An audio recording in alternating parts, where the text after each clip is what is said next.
গতকাল হরমুজ প্রণালীতে ভারতে দুটি ট্যাঙ্কারে হামলা করেছে ইরানি গার্ড। কিন্তু প্রশ্ন হচ্ছে, ভারতের দুটি ট্যাঙ্কারে কেন হামলা চালালো ইরানি গার্ড? ভারত তো ইরানের বন্ধু রাষ্ট্র। বিভিন্ন ক্ষেত্রে দেখা গেছে যে ভারত এবং ইরান যৌথভাবে পরিকল্পনা নিয়েছে, প্রকল্পে কাজ করছে। তাহলে কেন হামলা চালালো? এই উত্তরটা এখন পর্যন্ত পাওয়া যায়নি। আমি আশা করছি ভারতের জাতীয় স্তরের মিডিয়া কিংবা আন্তর্জাতিক স্তরের মিডিয়াগুলো এর জবাব দেবে, এর সুলুক সন্ধান করবে, তথ্য অনুসন্ধান করে সত্যনিষ্ঠ বস্তুনিষ্ঠ খবরটি আমাদের সামনে পেশ করবে।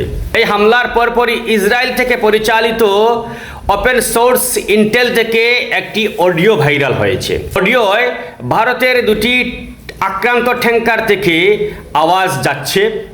ক্রমাগত বারবার বলা হচ্ছে ইরানি গার্ডের উদ্দেশ্যে যে তোমরা কেন আমাদের উপর হামলা করছো?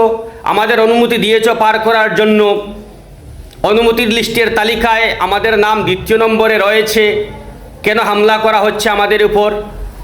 আমাদের ফিরে যেতে দাও, টার্ন ব্যাক করতে দাও। এরকম একটি অডিও ভাইরাল হয়েছে। যদিও এই অডিওর সত্যতা নিয়ে যথেষ্ট সন্দেহ রয়েছে, এরা সত্যতা নিরূপণ করা যায়নি।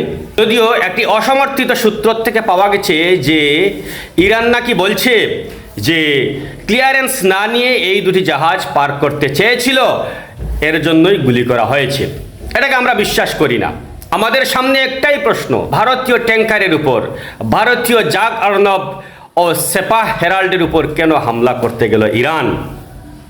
এটা যদি হয় তাহলে ইরানের কপালে দুঃখ রয়েছে। আমেরিকা বিরোধী শক্তিগুলোকে একত্র করার জন্য কি ইরান এমন কাজ করছে?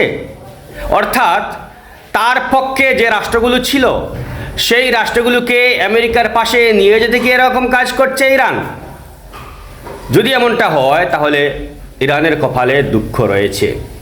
কিন্তু একটি প্রশ্ন থেকেই যায় এখানে যে আর কি কারণ হতে পারে, যে কি কারণে এরকম হামলা চালানো হলো? ভারতের মিডিয়াগুলো এর জবাব অবশ্যই দেবে। তবে হামলার পরপরই ভারতে ইরানের রাষ্ট্রদূতকে ডেকে পাঠিয়েছে বিদেশ মন্ত্রক, ভারতের বিদেশ মন্ত্রক। তারপর এই ঘটনা বর্ণনা করে তীব্র নিন্দা জানানো হয়েছে, প্রতিবাদ করা হয়েছে। ভারতে ইরানের রাষ্ট্রদূত বলছেন যে তিনি এটা ইরানের বিদেশ মন্ত্রকের কাছে পাঠাবেন, তারপর দেখা যাক কি হয়।